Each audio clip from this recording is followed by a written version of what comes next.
Criminal അല്ലേ?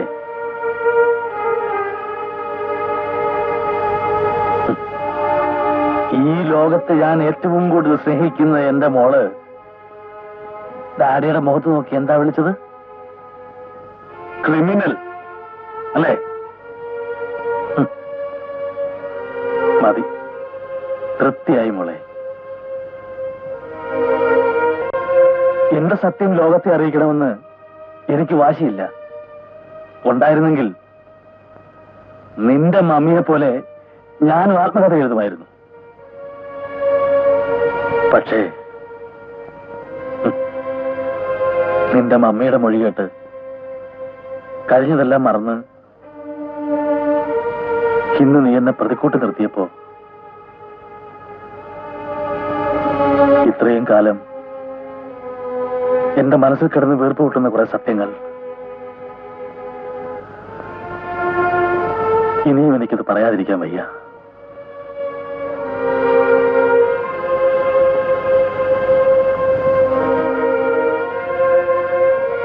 അന്ന് അമ്മാവന്റെ കത്ത് കിട്ടി ഞാൻ തറവാട്ടിലേക്ക് ചെല്ലുമ്പോ വിജയലക്ഷ്മിക്ക് അങ്ങനൊരു പ്രേമബന്ധം ഉള്ളതായി എനിക്കറിയില്ലായിരുന്നു.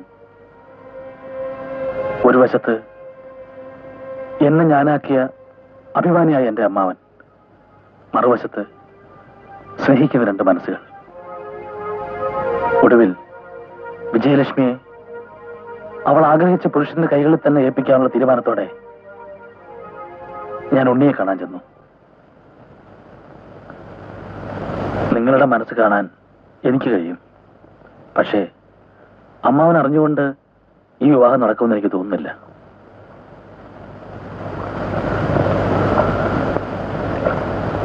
ഞാൻ ആലോചിച്ചിട്ട് ഒറ്റ വഴിയേ കാണുന്നുള്ളൂ. മുഹൂർത്ത സമയത്ത് നീ എവിടെ എത്തണം. അവിടെ കൂടിയിരിക്കുന്നവരോട് നീ പറയണം, നീയും വിജയലക്ഷ്മിയും തമ്മിൽ സ്നേഹത്തിലാണെന്ന്, ഈ വിവാഹം നടക്കാൻ പാടില്ലെന്ന്. നിശ്ചയിച്ച അതേ മുഹൂർത്തത്തിൽ നിങ്ങളുടെ വിവാഹം നടക്കും. നിനക്ക് അതിനുള്ള ധൈര്യമുണ്ടോ? എന്റെ വിധിക്ക് വേണ്ടി ഞാൻ എന്തും ചെയ്യാൻ തയ്യാറാണ്. ഇനി നമുക്ക് കല്യാണ പന്തൽ വെച്ച് കാണാം. ഉണ്ണിപ്പൊക്കോളൂ.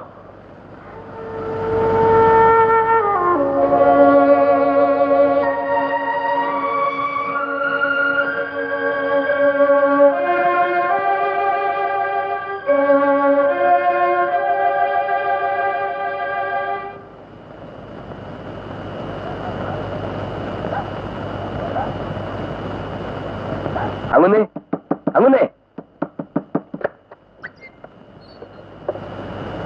എന്താടാ ഒന്നിങ്ങോട്ട് വന്നേ.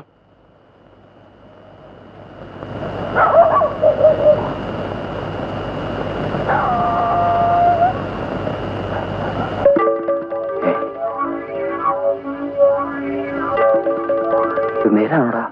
അതേ അങ്ങനെ വിവാഹ മുഹൂർത്തത്തിൽ ഉണ്ണി കൂട്ടുകാരുമായി വന്ന് ബഹളം വയ്ക്കാൻ പരിപാടി ഇടുന്നു ഞാൻ എന്റെ കാതുകൊണ്ട് കേട്ടതാ.